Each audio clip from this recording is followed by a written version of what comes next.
आज 18 जनवरी 2025 दिन शनिवार।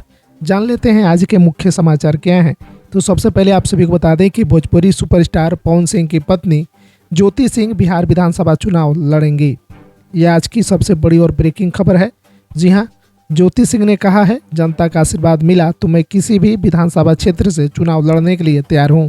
अगर किसी राजनीतिक दल से टिकट नहीं मिलता है तो मैं निर्दलीय उम्मीदवार के तौर पर चुनाव लड़ने से पीछे नहीं हटूंगी।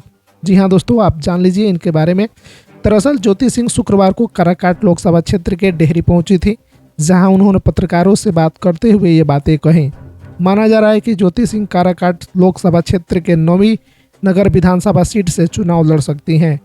हालांकि उन्होंने अभी तक यह नहीं बताया है कि वह किस सीट से चुनाव लड़ने वाली हैं। आपको बता दें कि ज्योति सिंह पिछले साल हुए लोकसभा चुनाव में काराकाट लोकसभा क्षेत्र से पवन सिंह ने निर्दलीय चुनाव लड़ा था। ज्योति सिंह ने अपने पति पवन सिंह के चुनाव प्रचार में महत्वपूर्ण भूमिका निभाई थी। चुनाव में पवन सिंह दूसरे नंबर पर रहे। लोकसभा चुनाव के बाद से ही ज्योति सिंह लगातार काराकाट संसदीय क्षेत्र के विभिन्न विधानसभा क्षेत्रों में जनसंपर्क अभियान में लगी हैं। चलिए अगला खबर जान लेते हैं। सीएम नीतीश कुमार 2025 विधानसभा चुनाव के बाद एनडीए की तरफ से सीएम बनेंगे कि नहीं, इस पर संशय बना हुआ है। इस बीच एक निजी चैनल को दिए इंटरव्यू में लोक जनशक्ति पार्टी रामविलास के अध्यक्ष और केंद्रीय मंत्री चिराग पासवान ने कहा, 2025 विधानसभा चुनाव में एनडीए का नेता मुख्यमंत्री होगा। जबकि उनसे सवाल पूछा गया था कि नीतीश कुमार 2025 में सीएम होंगे। नीतीश कुमार का नाम लेकर चिराग से ये सवाल 2 बार पूछा गया। एक बार उन्होंने कहा 2025 में एनडीए नीतीश कुमार के नेतृत्व में चुनाव लड़ सकता है तो वहीं सीएम होंगे। यह निर्णय एनडीए के अन्य घटक दल मिलकर लेंगे, ये मेरी अपनी पार्टी की तरफ से राय है। बता दें कि इससे पहले नीतीश के सीएम बनने के सवाल पर गृह मंत्री अमित शाह ने दिसंबर में एक चैनल को दिए इंटरव्यू में कहा था, चुनाव बाद सभी लोग बैठकर निर्णय लेंगे कि सीएम कौन होगा। शाह के इस बयान के बाद काफ़ी हंगामा हुआ। इसके बाद भाजपा के प्रदेश स्तर के नेताओं ने एक सुर में नीतीश कुमार के सीएम बनने की बातें कहीं। इंटरव्यू के दौरान चिराग ने बीपीएससी के पेपर वायरल होने का जिक्र किया। उन्होंने कहा, कई लोगों से पेपर लीक की शिकायतें मिल रही हैं। अगर मैं विपक्ष में होता तो सरकार तक यह बात पहुंचाने के लिए आंदोलन और धरना सब कुछ करता, लेकिन अभी मैं सरकार में हूं। ऐसे में गठबंधन की मर्यादा है, ये सब करने की इजाज़त नहीं है। केंद्रीय मंत्री पासवान ने बीपीएससी के खिलाफ जन स्वराज के संयोजक प्रशांत किशोर के समर्थन किया है। चिराग ने कहा कि पीके ने क्या किया, क्या कर रहे हैं, इस पर मैं कोई टिप्पणी नहीं करूंगा, लेकिन मैं उनके अनशन के मुद्दे से सहमत रखता हूं। इस दौरान उन्होंने आयोग के परीक्षा लेने की प्रक्रिया पर भी सवाल उठाए। चलिए अगला खबर की ओर बढ़ते हैं और इसमें सीएम नीतीश पर निशाना साधते हुए तेजस्वी यादव ने कहा, सरकार के पास कोई विजन नहीं है। मुख्यमंत्री का चेहरा आगे करके अधिकारी लूटने का काम कर रहे हैं। डीके बॉस बिहार में सुपर सीएम है। हमारी सरकार बनी तो परफॉर्मेंस बेस्ड पोस्टिंग होगी। अभी ताबड़तोड़ तेल मालिश करने वालों की पोस्टिंग हो रही है। हमारे समय में गांधी मैदान में नौकरियां बांटी गई, आज वहां लाठियां चलाई जा रही हैं।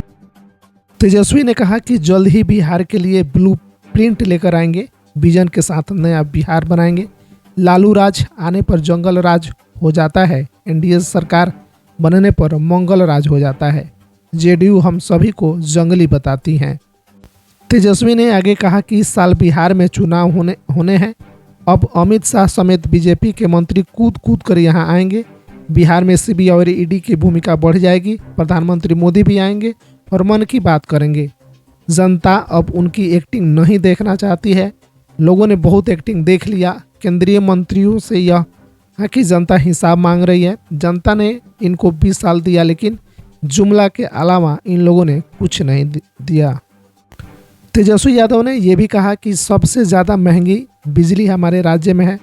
94 लाख लोग गरीबी रेखा से नीचे हैं। नीतीश कुमार 20 साल से सरकार में हैं, सिर्फ कुर्सी पर बैठकर मलाई खाने का काम कर रहे हैं। हमारी सरकार बनी तो माई बहन योजना शुरू करेंगे। हमने 5 लाख नौकरियां दी हैं। आज बिहार में बुजुर्ग, दिव्यांग और खिलाड़ी सब परेशान हैं। चलिए अगला खबर जान लेते हैं। भाजपा ने शुक्रवार को दिल्ली चुनाव के लिए पार्टी का संकल्प पत्र जारी कर दिया है। भाजपा के राष्ट्रीय अध्यक्ष जेपी नड्डा ने संकल्प पत्र को विकसित दिल्ली की नींव बताया है। उन्होंने दिल्ली में महिलाओं को हर महीने 2500 रुपये, गरीब महिलाओं को सिलेंडर पर 500 रुपये की सब्सिडी देने का वादा किया है। होली दिवाली पर एक एक मुफ्त सिलेंडर देने का भी ऐलान किया है। उन्होंने कहा कि मातृ सुरक्षा वंदना योजना के तहत गर्भवती महिलाओं को 21,000 रुपये दिए जाएंगे और 6 पोषण किट भी दिए जाएंगे।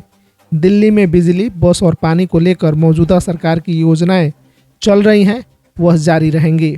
नड्डा ने बताया कि 60 से 70 साल के बुजुर्गों के मिलने वाली पेंशन 2,000 रुपया से बढ़ाकर 2,500 रुपया कर दिया जाएगा। विधवा, दिव्यांग और 70 साल के ऊपर के बुजुर्गों को 3,000 रुपये पेंशन मिलेंगी। दिल्ली की झुग्गी झोपड़ियों में अटल कैंटीन योजना के तहत गरीबों को 5 रुपये में पौष्टिक भोजन की व्यवस्था कराई जाएगी। उधर अरविंद केजरीवाल ने भाजपा के संकल्प पत्र को झूठ पर पुलिंदा बताया। कहा इसमें कानून व्यवस्था सुधारने पर एक लाइन नहीं दिया गया है। दिल्ली में चुनाव की तारीखों का ऐलान हो चुका है। 5 फरवरी को सभी 70 सीटों पर वोटिंग होगी। वहीं 8 फरवरी को नतीजे घोषित किए जाएंगे। दिल्ली विधानसभा का मौजूदा कार्यकाल 23 फरवरी को खत्म हो रहा है। चलिए अगला खबर जान लेते हैं क्या है। अगर आप 10वीं पास हैं तो आपके लिए अच्छी खबर है और सरकारी नौकरियां पे भर्ती निकला हुआ है। इंडियन ऑयल कॉरपोरेशन में 200 पदों पर भर्ती निकला है। आज से आप आवेदन शुरू कर सकते हैं। इसमें 10वीं क्लास से लेकर ग्रेजुएट तक अप्लाई कर सकते हैं और इसका जो ऑफिशियल वेबसाइट है iocl.com पे आप लोग जाकर आवेदन कर सकते हैं और जो भी है आप लोग उसमें देखकर फॉर्म वगैरह भर सकते हैं। अगला खबर सैफ अली खान को लेकर है। आप सभी को बता दें कि एक्टर सैफ अली खान पर हमले के केस में जिस संदिग्ध को पूछताछ के लिए बांद्रा पुलिस स्टेशन लाया गया था उसका केस से कोई लेना देना नहीं है। मुंबई पुलिस ने शुक्रवार दोपहर को यह जानकारी दी। पुलिस ने कहा कि इस केस में अब तक किसी को हिरासत में नहीं लिया गया है। इससे पहले सुबह करीब 11 बजे न्यूज एजेंसी ANI ने बताया कि सैफ अली खान पर हमले के संदिग्ध को पुलिस पूछताछ के लिए लाई है। इसका नाम शाहिद बताया गया है। कहा था कि उस पर हमले से ही हाउस ब्रेक के 5 केस दर्ज हैं। उधर मीडिया रिपोर्ट्स के मुताबिक 14 जनवरी की रात 2:42 पर शाहरुख खान के घर से बाहर एक व्यक्ति घर की रेकी करते दिखाई दिया और लोहे की सीढ़ी लगाकर झांकने की कोशिश कर रहा था। हालांकि बंगले की रेकी के मामले में मुंबई बांद्रा के जोनल DCP का कहना है कि अब तक इस बारे में कुछ भी सामने नहीं आया है। साथ ही DCP ने लोगों से अफवाह न फैलाने की अपील की है। पुलिस ने करीना कपूर का बयान रिकॉर्ड किया है। इसके अलावा सैफ के घर में कुछ दिन पहले तक काम करने वाले कारपेंटर से भी पूछताछ जारी है।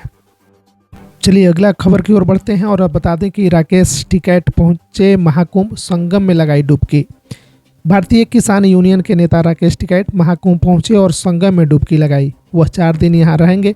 CM योगी की तारीफ करते हुए उन्होंने कहा कि महाकुंभ में बहुत अच्छी व्यवस्था की गई है। इससे पहले भाजपा सांसद रवि किशन भी आज महाकुंभ पहुंचे। उन्होंने पूजा अर्चना कर संगम में डुबकी लगाई।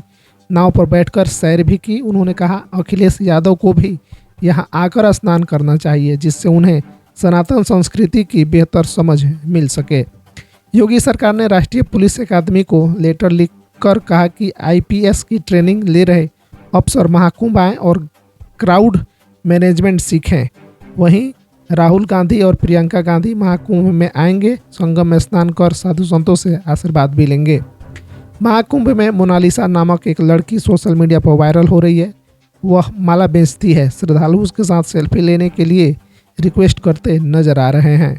चलिए अगला खबर की ओर बढ़ते हैं और आपको बता दें कि PM सुरक्षा चुक पर 25 किसानों के गिरफ्तारी वारंट जारी।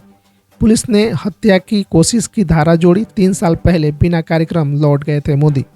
आपको बता दें कि पंजाब में PM नरेंद्र मोदी की सुरक्षा चुक का मामला 3 साल बाद फिर सुर्खियों में आ गया है। कोर्ट ने इस मामले में 25 किसानों का गिरफ्तारी वारंट जारी कर दिया है जिसमें हत्या की कोशिश की धारा जोड़ दी गई है। इसका पता तब चला जब किसानों को इस बारे में समन जारी किए गए जिससे खुलासा हुआ कि 5 जनवरी 2022 के 3 साल पुराने सुरक्षा चूक मामले में पुलिस ने अब एक IPC की धारा 307, 353, 341, 186, 149 और नेशनल हाईवे एक्ट की धारा 8B भी जोड़ दिया है। पहले यह केस सार्वजनिक रास्ता रोकने के मामले में धारा 283 के तहत दर्ज हुआ था। बता दें कि सुरक्षा चूक के दिन प्रधानमंत्री को फिरोजपुर में एक रैली को संबोधित करने जाना था। इसके अलावा शहीद भगत सिंह, राजगुरु और सुखदेव को श्रद्धांजलि देने के लिए हुसैनी वाला स्मारक भी जाना था।